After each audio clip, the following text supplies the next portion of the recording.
Mine says Here live. we are. We're live. Okay. Good evening, everybody. Welcome to the pilot episode of the Autoimmune Connection. This is where people get together to connect the dots between autoimmune disease, diet, and lifestyle. I'm Christina Feindel from acleanplate.com, and I'm here tonight with three fabulous, lovely, accomplished ladies. We've got Angie Alt from alternativeautoimmune.com. Hey, Angie. Hey. Mickey Trescott from autoimmunepaleo.com. Hey, good evening.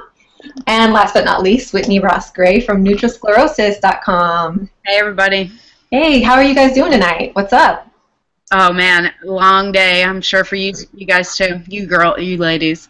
I have to turn my New Jersey off for a second. I'm totally in my pajamas right now. Like, I'm ready for bed as soon as this is over. So, yeah. Yeah, to end this on time because I go to bed at 9 strictly, and we have to just like, and we will. Because I feel like, doesn't everyone else go to bed by 9? I do, and you know, people my age like to stay up until 1 or 2 in the morning, and I'm like, y'all are crazy. You know, I can't do that. So we're here today to talk about. Well, first of all, do any of you want to elaborate, introduce yourselves, say a little bit more about who you are and what you do? Sure. Feel free not to. I'll start. Okay. I'm Angie Alt. I blog at Alternative Autoimmune. I also run a Facebook page, Alternative Autoimmune. I blog because I want to share my story and I want to share the lifestyle. It's basically a paleo lifestyle that I use to deal with autoimmune disease. And yeah, and I health coach. I health coach full time now. I keep forgetting that I do that for a living now. Yay! Isn't that cool? It's awesome. Yeah. Oops. That's me. I'm using my earphones. Mickey? Hi guys, I'm Mickey Trescott. I run the blog autoimmunepaleo.com. I don't know why it's not showing me, but can you guys hear me? Yeah. Yeah, we can see it too. Oh, okay, you can see me. Okay, good. Yeah, so my blog is autoimmunepaleo.com. I just released a cookbook. I consult with Paleo Mom Consulting, and I live in Seattle, which today it was 80 degrees and was like the best thing in my whole life, getting vitamin D for like the first time all winter. Yeah, nice. I'm pretty stoked. Cool. Whitney? Hi, I'm Whitney Ross-Gray, and I'm blogging at nutrisclerosis.com.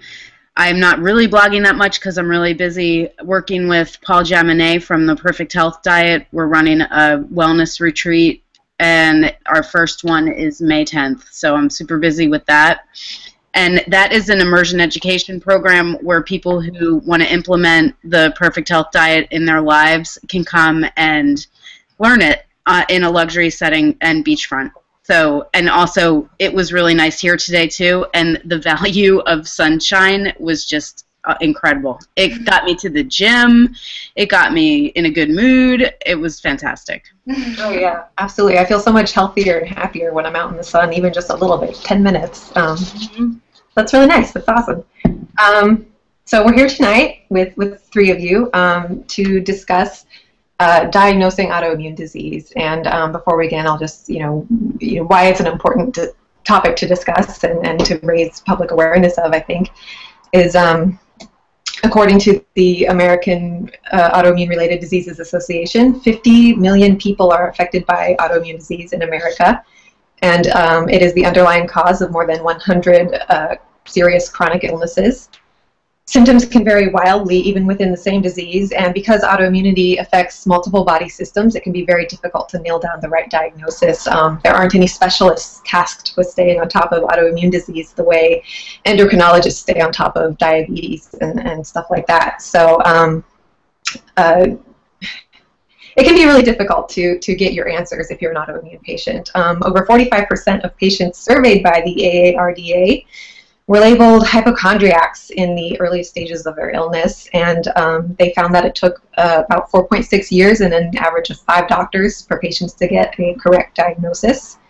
And after all the patients I've talked to over the years, I think that's probably about average. Some people are diagnosed really quickly, maybe because they have a strong family history or have a disease that's a little bit better understood, like rheumatoid arthritis or something. But most people, many of us, were diagnosed after years and years of being told that there's nothing wrong with us, or it's a simple matter of managing stress or losing weight or taking an antidepressant or something. So I would like to get y'all's impression on those statistics. Was that your experience? How long did it take you to get diagnosed after you started having symptoms? Well, I've been thinking about this a lot, if you don't mind if I start. Yeah. And I actually had a very straightforward diagnosis, even though I've interacted with tons of people through my blog who did not, and I understand fully how hard it can be to get a diagnosis, but I happen to have the opposite problem. But it was only because my sister had LASIK eye surgery, and her surgeon really had a conversation with her about how he could see things that were wrong with people's health through their eyes. And she just happened to mention that to me. So when I had some symptoms, instead of going to my GP for numb hands or my weird spasms in my thighs, or I didn't even realize I had brain fog until it went away. And fatigue for me was just normal. So even though now that I don't have it, I realize it was abnormal. So anyway, I had some vision issues. And just from my sister telling me that, I went straight to my eye doctor. And sure enough, he right away gave me this test and told me, you know, you have to go to Duke. I'm lucky enough to live close to Duke, and I got to go there right away. And he sent me to a neuro-ophthalmologist who diagnosed my MS after an MRI within 10 days. It happened within 10 days. Wow. I know. That's awesome, really. I've never heard of getting a diagnosis from an eye doctor, so that's Yeah. It's cruel. No, it was actually cosmic cruelty, because I was getting married in 2 weeks. When my eye doctor told me that I had to go to Duke for an MRI, I was like, I'll do it after my wedding. And he was like, no, you have to go this week. I've already set you up with an appointment and blah, blah, blah. And I was like, no, this is not just happening, because it was already getting better, because I had like a total washout of vision, and it was like a little bit better. But of course I was under massive stress from getting married. So of course it happened that way. Of course it did. Yeah, wow, that's insane. I was misdiagnosed with MS, but I had my MRI and got the misdiagnosis 2 weeks before a job interview for my first postgraduate job that I was hoping to take in Japan. Oh my God. Yeah, lots of stress, you know, big life change coming up, and then you get that news, and it's just like, well, now what? Way to put a damper on this big thing coming up. So very interesting. I actually experienced every symptom I read about for at least 12 hours. Like as soon as I got diagnosed, yeah. on the computer and read everything I could read about it, and I read every symptom, and then the next day I had that symptom. I was like, oh, well, I'll be in a wheelchair in a year, so let's change everything. But then everything evened out a little bit. But anyway, yeah, that was crazy. Oh, but one thing I did want to mention about my doctor's appointment with the neuro-ophthalmologist at Duke. My husband couldn't come with me because he was at work and he couldn't get off work. So I brought my friend, who waited in the waiting room, but he could hear everything. And the doctor, first he like threw the pack of Rebif in my lap, which is an injectable medication for it. And then he started saying, well, you have MS, but you don't really have MS yet. He's like, you have some lesions in your brain, but they're very light right now. So that does indicate MS, but he said, well, you can just expect future disability. And, you know, I was just, this was actually my second visit to him. And so I went out I left, and my friend was out there, and he was like, that guy just said, you have MS, but you don't really have MS. I was like, well, I should have realized at the time that that would just be the future of all my confusing interaction with doctors, because they know nothing about this. Like, they have such limited resources. I'm sorry to dominate already, but I was just listening to a podcast with Terry Walls today with Rob Wolf, and she was just talking about the medications that are available to MS patients and how horrible they are. and just the bad position that doctors are in. So I am a little bit more sympathetic, but at the time, I was just open-mouthed shock. Like, yes, I have this, but I don't really have this, but I have these symptoms, and yes, it was absolutely ridiculous. That was the same response I got when they thought I had MS. It's you know, we're not going to treat it yet, and we're not actually going to diagnose you with it yet because we're not entirely sure that we can do anything about it. At this point, it's too early. So it's strange, and it is kind of the defining characteristic of autoimmune disease is that they can see it, but it has to like punch them in the face before they're willing to do anything about it. Right. So, yeah. Mickey, Angie, what about you guys? Go ahead, Mickey. Yeah, so it took me, I think, like a year and a half, really, before, like, I had an episode where I passed out. I might have had a seizure. I'm not really sure what happened. And my heart was beating funny, and I went to the doctor, and it was very traumatic, and there was a lot of fear involved in it, and, of course, everything was fine. But that was kind of, you know, I had been, you know, really high stress, high energy, doing a ton of stuff. Everything was fine, you know, mid-20s, living my life to, oh my God, I'm passing out in the middle of the night, and my heart's beating weird and racing and skipping beats, and, you know, all this weird stuff was happening to me, and it just kind of like hit me in the face. And so from that moment, everything was different. And no matter how many doctors I saw, it was like, oh, you know, I even asked, check my thyroid. They wouldn't even check anything besides TSH, which we all know is like, you know, it's like not helpful. So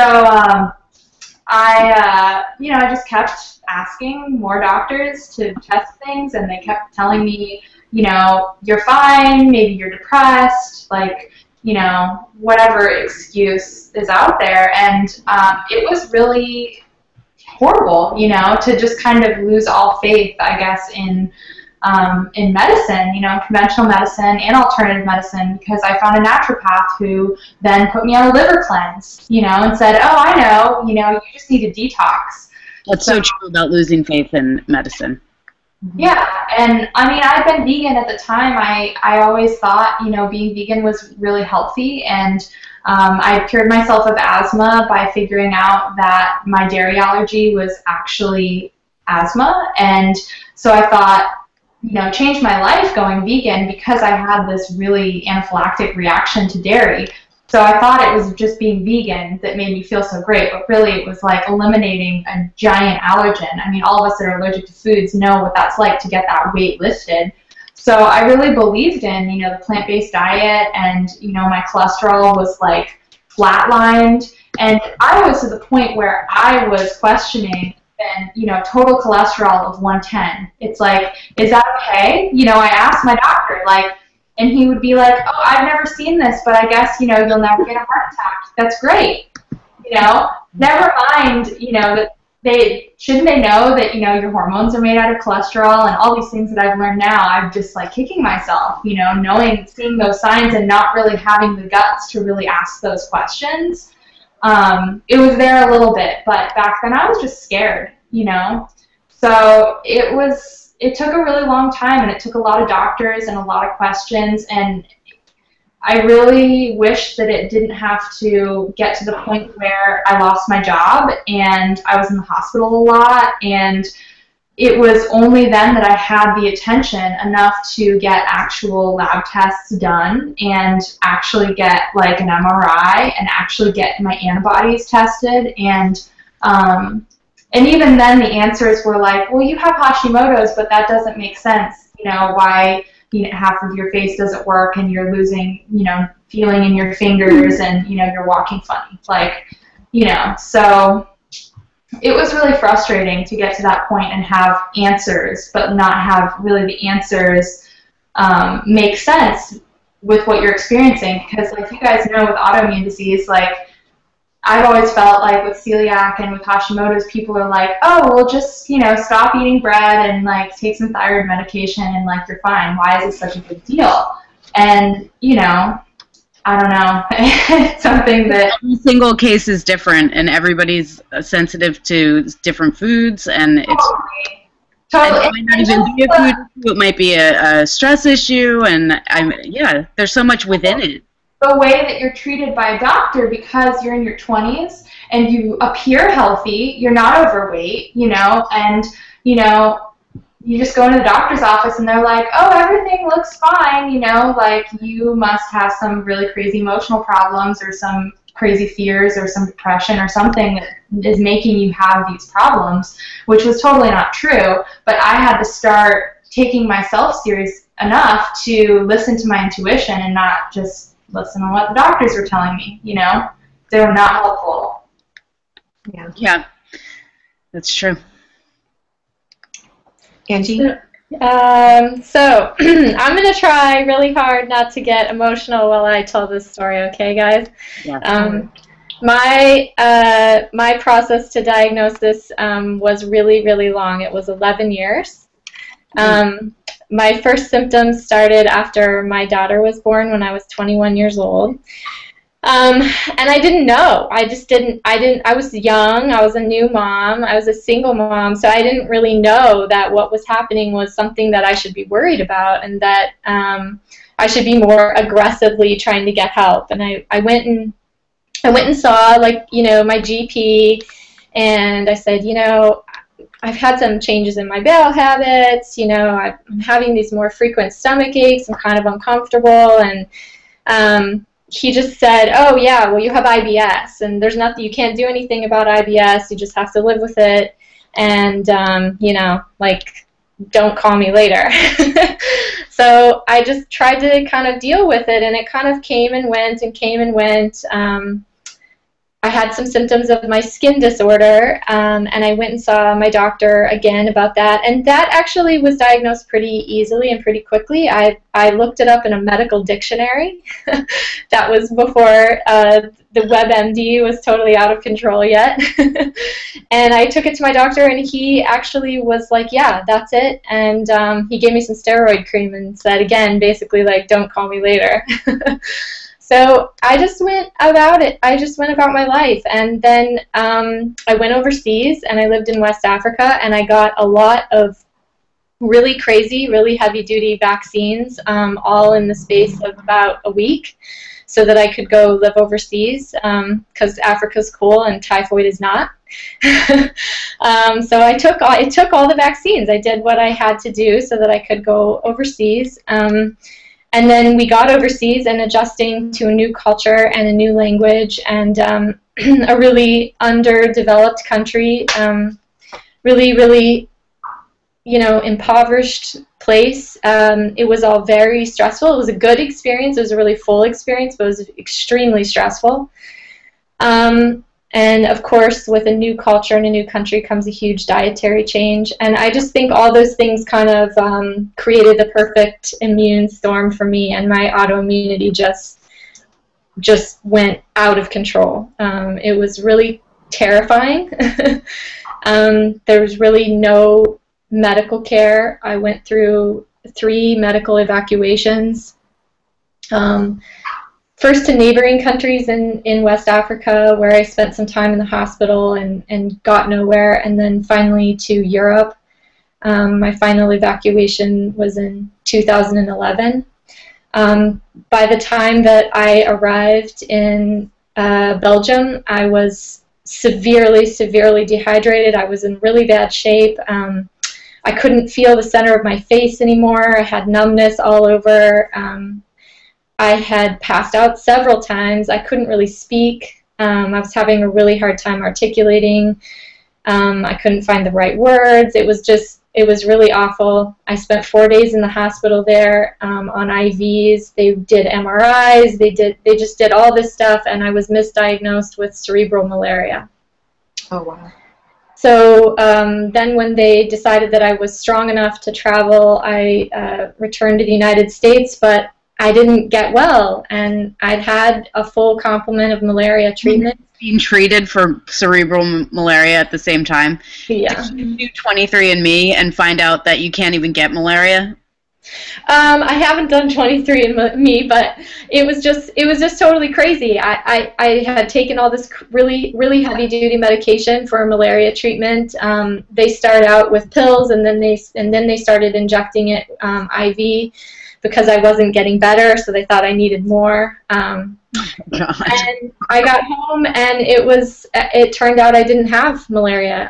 I went and had blood tests, and they sent them to the CDC, and I didn't have malaria antibodies. And I basically had, I would say I pretty much had a breakdown at that point. I really was upset. I had seen, probably over the course of 10 or 11 years at that point, I'd seen about 30 doctors. In 3-4 different countries? In 3 or 4 different countries, in different languages, on airplanes. I had seen every kind of doctor in every kind of setting that you can imagine. And I really thought, this means that I have a mental problem. I started seeing a psychiatrist, and I was literally days away from deciding to admit myself to a psychiatric facility when I was referred to a GI doctor, and she said, you know, I think you have an ulcer, but I'm going to run this other test just in case. And it turned out that my gluten antibodies were off the charts, and I had an endoscopy about a week later, and I had stage 4 damage to my small intestine from celiac disease. So. Wow. It was so long. It was really long. It was really intense. That's crazy. At the end, I thought I had a mental problem. I thought I was losing my mind. Me too. Mine. I started having symptoms around the time I was 7. I was mostly like just chronically depressed, you know. And what 7-year-old has the right to be depressed, you know? But I got the same kind of. My symptoms kind of built up slowly over the course of like 10 or 11 years, and one of my earliest memories from my medical journey was an endocrinologist telling my 11-year-old self, "Have you ever thought you might be crazy?" And I right. He asked me, like an 11-year-old, "You might be crazy," and I took that to heart. I really thought, you know, everything I was experiencing, my mood swings, my joint pain, my aches, and just this general malaise that didn't seem right for someone my age. I thought I was all in my head, and I wanted attention or something. And for the next 10 years, I kept my mouth shut. And it wasn't until I stopped having my period at the age of 20 where I realized, like, that can't be in my head, really. Like, I can't imagine not menstruating. So it takes a long time to shed that stigma or that assumption. I would love to go back and know what my teenage years could have been like with a better diet. It could have been, because I had extreme depression, malaise, horrible attitude, just it was torture and hell. I look back on school, and it's just like terrible memories and all this terrible time where I should have been having fun with my family. You know, they were giving me this great life, and I can't help but wonder if we could have just realized that I had these food allergies, how different it would be. And of course, hindsight's 20/20 and everything, but I just feel so badly for my family because I was such a burden on them with my extremely horrible hormonal BS. You know, I was just mean and horrible. I was just not a pleasant person to be around, and I don't know. Well, we all came through it and everything, and we even all still work together, but I feel bad. Me too. I can't talk to my mom without her referencing, you know, "Oh, I'm so glad you seem so happy and energetic now, and I'm so sorry that we lost all this time, and, you know, I feel like I have my daughter back, and, you know, I missed her for 10 years, and she gets really emotional, and it is, like, I was not a happy teenager. I kept my problems hidden from my friends and my family, but I burned a lot of bridges, and I didn't have a good relationship. Way beyond general teenage malaise. Exactly, yeah. I mean, my doctors thought it was normal. They're like, "You're a teenager. You're supposed to be angry and upset and, you know, depressed." And, right. And anybody watching this could think, "Oh, you're just blaming normal teenage happenings on this." But no, it's so extreme. I mean, combine the food allergies with having half a brain, and just it was horrible, but good too, because I was obese, and that just taught me some manners, I guess. Like, built my character pretty good. Because then when I eventually lost weight and got healthy, it was a fantastic experience to have everything, like a good character and health and an awesome body and all that stuff. So in the end, it was worth it. But for me, you know, I didn't have any symptoms during my teen years. I didn't get sick until my 20s. And so I spent a lot of time thinking, like, oh, the 20s are supposed to be hard, and it's hard to get your life on track, and it's tough to be a young single mom, and like I thought all those things, but I thought for some reason I feel like this is a lot harder for me than it is for other people. And then I went overseas, and I thought I was really tough on myself, and I thought, like, it's hard to adjust to another culture, but other women are doing it. What's my problem? Like, I need to rally. And I was really hard on myself that I couldn't seem to pull it all together. And now I realized that I was sick. I was having a really rough time getting it to all come together because I was sick. Well, I mean, I think we can all agree that it takes a toll on you mentally. How many years can you second guess yourself, and how many years can you search? And how lucky are we that we had the wherewithal to keep reading and just keep going? I live a life of privilege, and we were able to do that. There's so many people who they don't have time for this. You know, I don't know what to think to do about that. There's something to be done. But we were really lucky that we had the motivation to keep looking. And thankfully, it's becoming more mainstream to be able to do this. Obviously, because we're all sitting here together talking about this. Yeah. Can't see that happening 10 years ago, and not just because of technology, but right. Yeah, you know, when I was a kid, my mom has always been my advocate. She always looked for answers, even when my doctors thought I was just being a hormonal teenager or something. And I remember going into these offices before the endocrinologist asked me if I was crazy, and she would bring in these articles on fibromyalgia, which back then, 11, 12 years ago, didn't really exist. Like, it was quackery. And so all these doctors kind of rolled their eyes and laughed her out of the office. And it's just so bizarre to think back how times have changed. And, you know, I probably would have been diagnosed with that very quickly today. Does anybody remember when Epstein-Barr virus was on the cover of Rolling Stone, by chance? I feel like, I don't even know when it was, if it was in the late 80s or in the 90s. But I remember looking at that and thinking, how bizarre is that there's a disease on the cover of Rolling Stone? And I like read through the article, and I was like, wow, these people have no answers to their illness. And then here I am experiencing that. But I thought it was incredibly interesting that a pop culture magazine chose to talk about Epstein-Barr. But now I understand why you would do that, because of the anguish that people were feeling. And the same with fibromyalgia, same situation, just causing extreme anguish with no explanations and no treatment. And so, I mean, go ahead. Christina, I'm curious about, you know, how everybody felt when they got diagnosed with a chronic illness, and how did you ever think you would get diagnosed with chronic illness, and like how did you react to that diagnosis when you finally got it? I didn't see it coming. I mean, I knew something was very, very wrong with me, and I expected to be dying. I was so miserable. I thought surely nobody can have these symptoms and not be dying. But it's still, you know, when I saw my MRI report and had this confirmation that there really was something physiologically wrong with me, and they suspected MS, so I knew it wasn't something that was going to go away, I was shocked. I think deep down I had really believed my doctors that it was all in my head, and I didn't want to believe that because I didn't want to be crazy, but that's what I really thought would happen. So it was a mixed blessing. It was a huge relief to know that there really was something and we could do something about it, but it was also confirmation that I really was sick. What about you guys?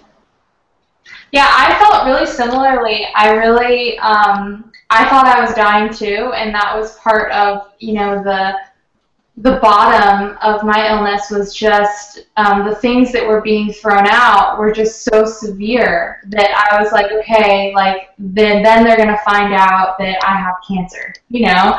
And I'd grown up with a sister with cancer, so that was kind of, you know, she was diagnosed when she was 2 and I was 9. And so I had a big family history of like, and then the person finds out they're dying from cancer, you know? And that was a really deep fear for me. And when I found out that it wasn't something terminal, but that it was something that was really serious, I was kind of like, really? So you're telling me that I'm going to have to deal with this for the rest of my life? Like, you know, like people live like this, you know, like, and at that time, like the 2 things on the table, I had already been diagnosed with Hashimoto's and celiac, but they were digging deeper because I had all these symptoms that no one could explain, and those diseases didn't explain. So I was, you know, had a maybe lupus, and I was waiting for my MRI. You know, they thought I could have MS. And I was researching these illnesses and just seeing all of the disease communities and what these people live through, and thinking, oh my God, I had no idea, you know, that there are all these people and they're suffering like crazy, and they're young, you know, a lot of people in their 20s, and like I had never imagined that life could be like that, you know. I just imagined that people get sick and they die, you know.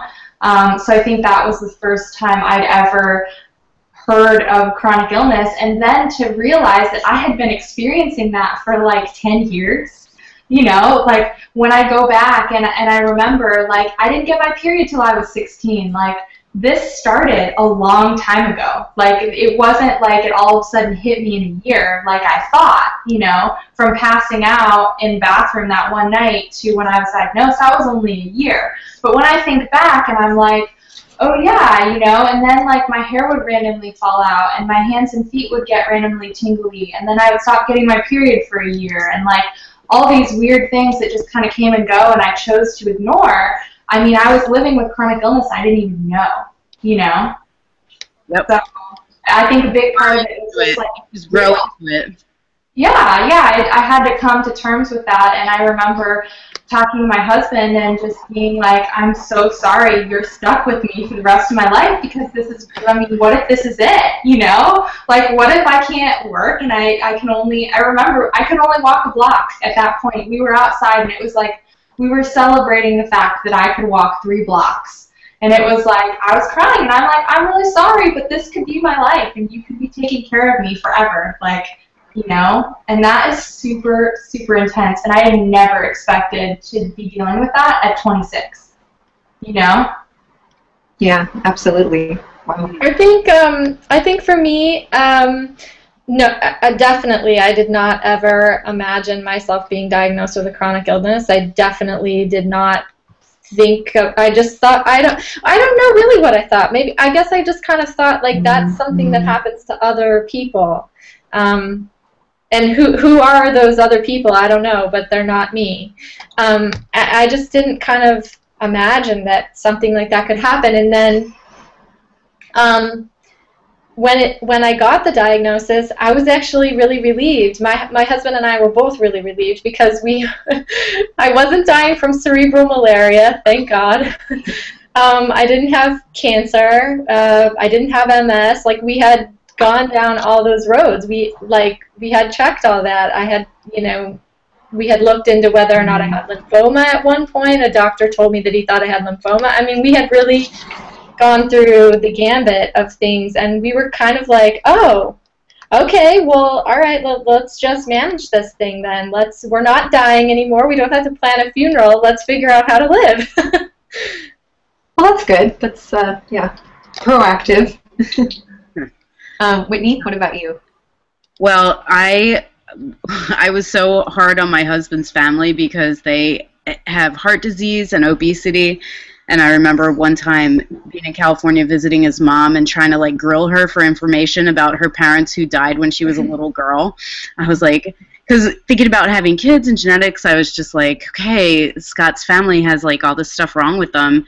And to me, I never considered myself a sick person, even though like Mickey said, I had grown into all these unhealthy things that I didn't recognize as chronic illness, obesity and like black depressions and just losing sexual sensitivity. Like, I'm not talking about that to anybody or even thinking about it in any deep way. I'm just like, oh, well, you know, we'll get into some intimacy back at some point. You know what I mean? And so here I am thinking that Scott's side of the family is going to, like, pass on some kind of, I mean, I was just being mental when I was thinking this, like, that his side of the family was going to pass on weaker genes to my kids. And then, like, as soon as I thought that, I came back from a work trip and with numb hands and then a vision washout. Like, I basically lost my vision, and all of a sudden it's on. I'm at doctors, I'm getting a diagnosis, I'm a person with a disease instantly.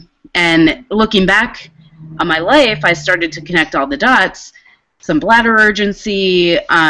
One time I felt like I thought my boyfriend in the middle of night had poured boiling water onto my leg. I just felt this like weird hot, I'd always had like weird sensations in my leg, and all tons of MS stuff started showing itself to me. And then getting diagnosed. All of a sudden I was a person with a disease. And I went online. It was the MySpace era, and I was finding support groups with people with MS. And falling right into that group mentality of, oh, I better figure out what to do when I go for my SSI. I better figure out what I need to say to maximize my benefits. I better figure out what medication I'm going to go on, which fortunately I procrastinated on that long enough where I never ended up going on any medication. But that was a constant battle with my doctors too. And there just wasn't enough information for me to comfortably say I'm going to inject myself every day or every week with an immunosuppressive. I didn't know what immunosuppressive meant. Like, here's the answer to autoimmunity. We're going to suppress the immune system down in order to make it stop. Like, all of that blew my mind. And people were doing chemo to try to restart their immune system. A lot of people are to this day doing chemotherapy for their MS, and I was just like not comfortable doing that. So I was thinking about all that stuff too. So yes, a diagnosis is a major event in your life that you'll never forget. I'll never forget sitting in the doctor's office. I'll never forget all of it, ever. So, and it sucked, truly, absolutely. But I love being on the other side of it. I used to say, I hate when people say MS was the best thing that ever happened to them, because it makes them appreciate their life more or count their blessings or whatever. And I'm not going to say that, because MS was not the best thing that ever happened to me. I don't want to this day to be a person with the disease, and I don't want to put that burden on my family. I struggle with telling my kids about it. Do I tell them because I feel so well now? I have no idea. Like, I never want to think about that. I'm a lazy person. I don't want to make those decisions. And yeah, so I still, there's tons of aspects of diagnosis that we'll all always struggle with. Absolutely. We're all people with a disease. And I think we'll all agree that we can't sit here and say we're cured. We're just controlling, and we don't know where it's going to go. We love how it's going. Someone in the paleo community just died. I can't remember his name off the top of my head. And the comments on his blog and the speculation on Facebook, because this is someone who was like living the life in a deep way, and then all of a sudden he just died. Oh, I should have prepped his answer, or I should have prepped his name before I started talking about this. But anyway, we all have to think about stuff like that. So I totally went off topic, but yes, my diagnosis was a life-changing event that I'll never forget. So kind of another common thread between us is that the diagnosis changed our lives, but it didn't necessarily change them for the better right away. Diagnosis did not equal good treatment or better relationships with our doctors. I guess Nikki and you said earlier that they were like, yeah, you have these diseases, but you know, they don't explain your problems. There's nothing to do with it makes me think. So. It makes me think. What does having a disease mean in this country? Mm-hmm. And I just followed that path right away. I was thinking about, how am I going to get benefits? How am I going to survive? And yes, that's what it means to have a disease in this country. Like, do whatever you can do to make sure your life as it is stable. I wasn't ready to think, is my quality of life going to degenerate so far because I'm not going to have any money to live this way? Eventually I started to realize that when I learned that medication can be $4,000 a month, and an MRI costs $3,500 because I had a health savings account, so I was seeing like real costs for all this stuff.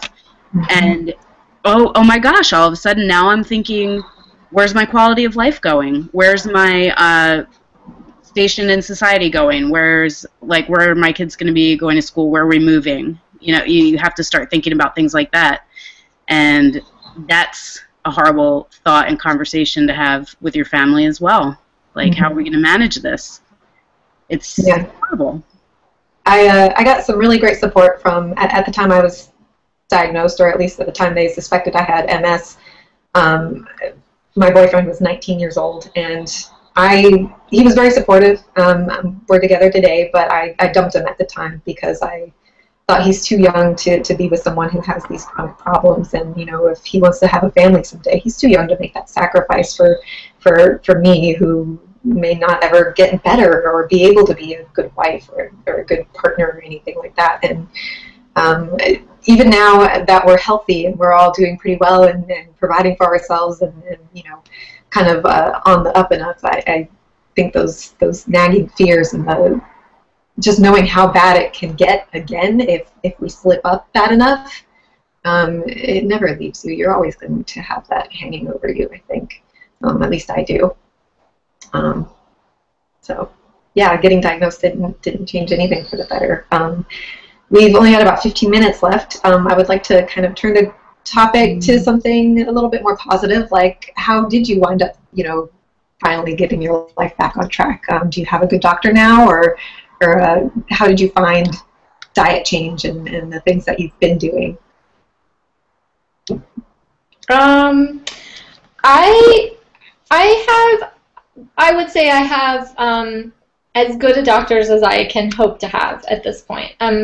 Probably my bar is probably a little too high. I probably wish for some kind of miracle doc out there that doesn't really exist. They're human beings too, and they're working in this kind of broken system that we have too, and kind of trying to do the best they can with what they've been taught and what they have at their disposal.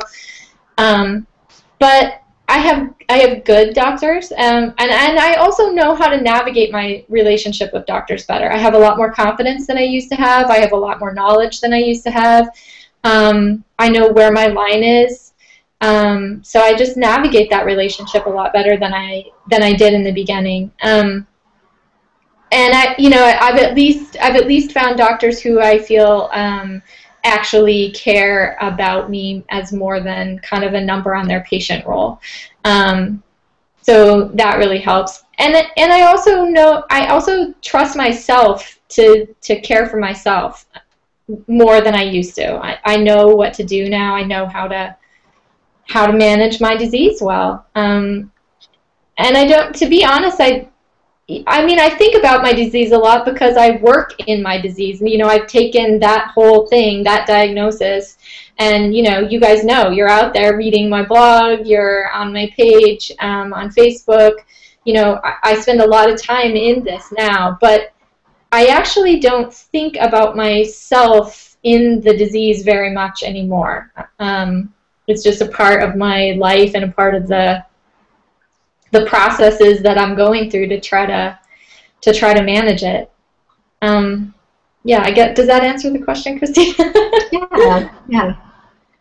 That's my experience too. Was that at first when you first get diagnosed, that's all you think about is I'm a sick person now. But and even now, being in the field and talking to other autoimmune patients every day and stuff, you would think I do think about it a lot because that's my job. But I don't think of myself in terms of my disease as much anymore as I used to. So you need to adapt and evolve. Mickey? Yeah, to echo what Angie said, I think, my doctor is good enough, but she's still, I found someone that's collaborative, which is really the most important thing for me, and I think anyone else with thyroid and, taking thyroid medication, it's just really hard to find someone who is willing to do the right lab work, look at the lab work with the right eyes, while looking at your symptom picture and not just saying, well, your labs say this, so go bug off, So I found someone who's willing to collaborate, but I'm always surprised at the amount of questions I have to ask her and the amount of my own homework that I really still have to advocate for myself to a certain level. I can't just go into my doctor's appointment assuming that everything's going to work out. Because if I don't fight for it, it doesn't, And that's really frustrating. But, yeah, and, also what Angie said, just, learning how to take care of myself, learning how to figure out what works for me, both on, the lifestyle piece, self-care, food, all of this stuff is really important, and I'm kind of figuring out what, the conventional medicine piece is a piece of it, but, there's so many other pieces that are really important. So just trying to keep that all into balance and not get too freaked out about the medical stuff, because I still have a lot of fear about it, I hadn't had any labs drawn for a year, which is since I've been sick, that was a really long time. And I was kind of avoiding it because I was feeling good. And I was afraid of, having all these tests taken and then having bad news, my blood work was bad or something. Even though I felt really good, I was finding it really hard to just be comfortable in the fact that I felt good, and so I had a lot of fear about that, and I put it off for a very long time.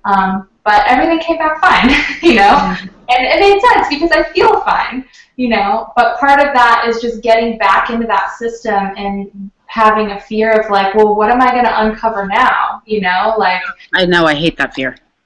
And I'm sure Whitney, with MRIs, I'm sure every time you get an MRI, it's oh my God, what am I going to find out, And with Hashimoto's, we have that question I get asked all the time, what are your antibodies? What are your antibodies? People want to know. They're that's the real test, And for a while, I didn't test them for years just because my doctor had the really good idea of saying, obviously causing you some stress, so why don't you just not test that for a while? And it was great advice, I recommend that people do it now, just I get when you first are diagnosed you need to keep track of something, but after a while it's I don't know, there's certain things you gotta kind of figure out what's gonna give you the best mental health benefit, and for me, not testing that for a while was a really good idea. Great. That's awesome advice. If it stresses you out, stop doing it. The trade-off is better. Yeah, totally.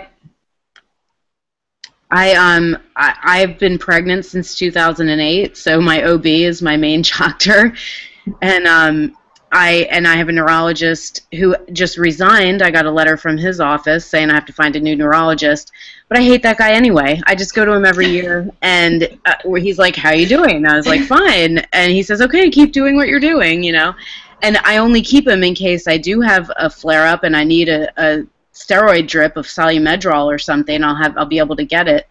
But I live in a small town, and I feel like if something bad did happen, I know doctors personally who would refer me wherever I need to go, but mainly just going to the OB all the time, because I've had 3 kids since 2008, so I would get blood and all kinds of tests relating to pregnancy from them.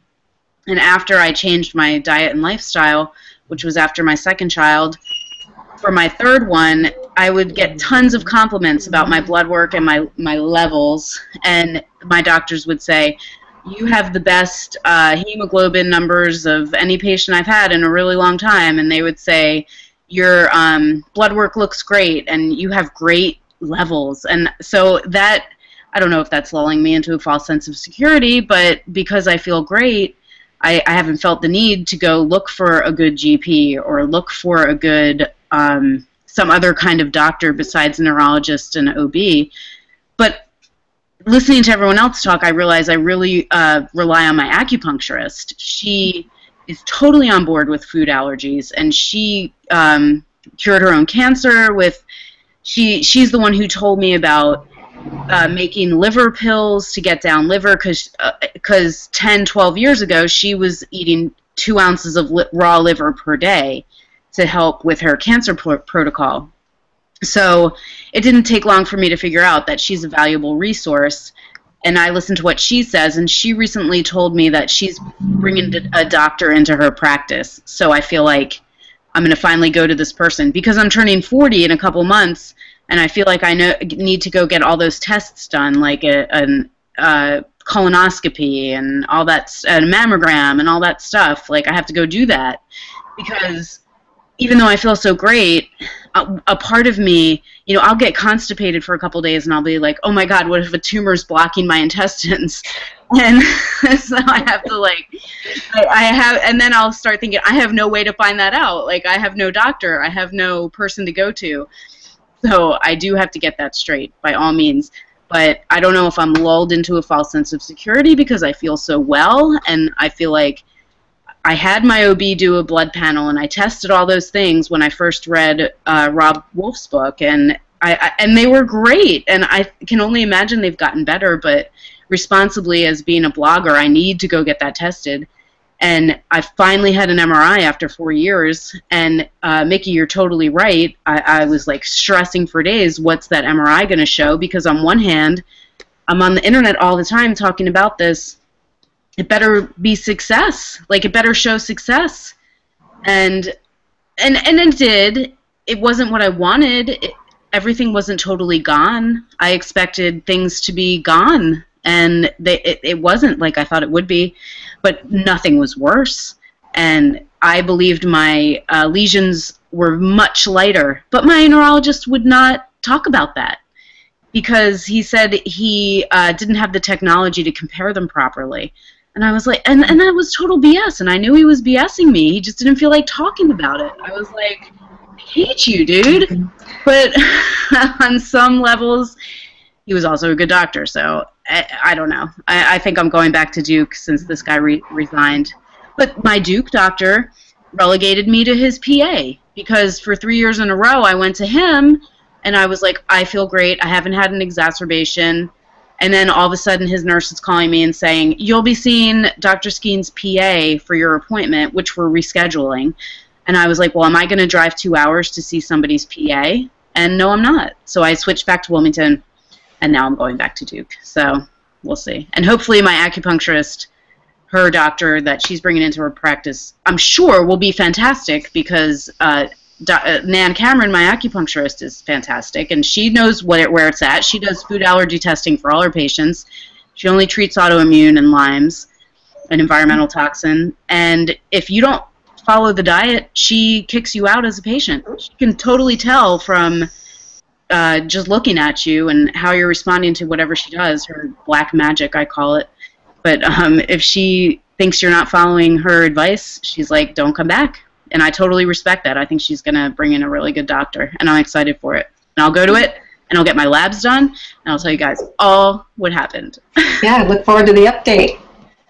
I know we only have a few minutes, Christina, but I was wondering if everybody could talk about, like, really quickly about whether or not they consider themselves in remission. I think that's kind of an interesting question.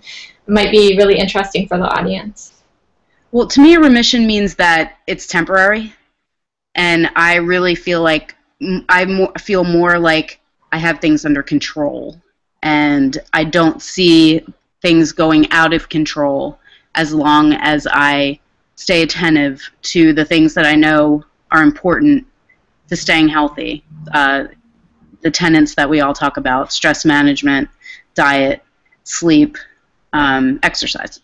I feel like as long as I attend to those things, it'll stay under control. So I don't like to say remission because I feel like that's just waiting for the other shoe to drop for it to come back. And I just don't think that's going to happen. How about you, Christina? I heard someone in one of the groups or something compare it to like, well, it's not curable, it's not remission or something, in the sense that once it's gone, you don't have to worry about it again, or that you're just waiting for something bad to happen again. You're waiting to have another flare. But they compared it to like, as long as you don't expose yourself to poison ivy, you don't have problems with poison ivy. So it's kind of like, as long as I do the things Whitney was talking about, I don't have problems with my autoimmune disease. So it's I like that metaphor or analogy. What about you guys, Nikki?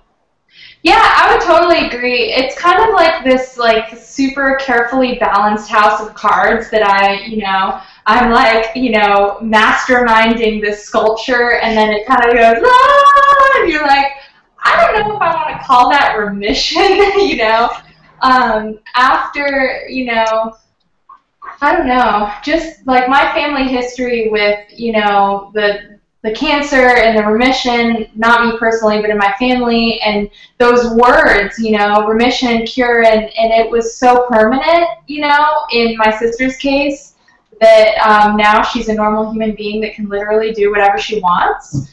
And I don't know that I quite really, I feel great, don't get me wrong, I'm like totally stoked on life, but I don't want to mislead people and have them think that all they need to do is check off this list and they're just kind of like fine. It's hard, it sucks living this life sometimes, having to be so careful about food and sleep and relationships and environment, just like it's crazy, Completely. Yeah. So, I guess, yeah, I like the House of Cards analogy and the poison ivy analogy. I would say, yeah, I don't ever say that I'm in remission. I don't think celiac disease can be in remission, but I think. So to interrupt you, Angie, most people assume that celiac is like the easiest autoimmune disease because they're just like, oh, and all you have to do is not eat gluten. Yeah. Totally fine. Like, yeah. You know what it is. It's like. Do you ever feel like kind of like you're letting people down when you're like, oh, I'm this autoimmune warrior, and then you're like, and I have celiac, and they're kind of like, no, celiac, like it's no big deal. Yeah. It's the biggest deal because you're so sensitive to cross-reactivity. Like, you can't even have food cooked in a pan that had gluten unless it was washed the right way. I mean, I feel like you're the most limited of all with celiac. Well, and in my case, when people don't take me seriously, I like to point out, like, I have this MRI showing that I have permanent brain damage from gluten and celiac disease. So no, it's not easy, and it's not, nothing to be worried about. So it is. Angie, your intestinal damage is, I hope, healing. Do you know it's healing? Yeah. Yeah, I've had repeat endoscopies, and it is healing, and my antibodies are at 0. They've been at 0 for a long time, but yeah, I don't call it remission. I call it managed. I know how to well manage my disease, and it's under strict management. And I would say, as far as endometriosis goes, I'm still really troubleshooting there. I'm still working on that one. It's a tough autoimmune to crack, and I'm still working on it. So yeah. I don't think that living the lifestyle is the thing that helped me turn the corner, but I'm happy to be alive, and I'm loving what I do with my life, and I have so much energy for it and so much passion for it. But I also don't think that I don't want to mislead people that it will magically make your disease go. Yeah, right. Yeah. We're not at the happily ever after, and maybe never will be, but we're out of time. I want to thank all 3 of you for coming. This was awesome. I love our first episode. What a joy to have the 3 of you here. Thank you so much, and I want to thank the people that watched live or will catch us on YouTube later. You can always find the 3 of us. I'll put our 4 of us, sorry, our blog information and our social media information in the description of this video. So thank you all for coming. We had Mickey Trescott from AutoimmunePaleo.com, Angie Alt from AlternativeAutoimmune.com, and Whitney Ross Gray from NutriSclerosis.com. And again, I'm Christina Feindel from A Clean Plate. And thank you all for coming. Thank you all for watching. It was a blast.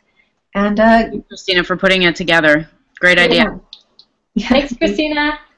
Thank you. Good night, you guys. Bye. Good night, everybody.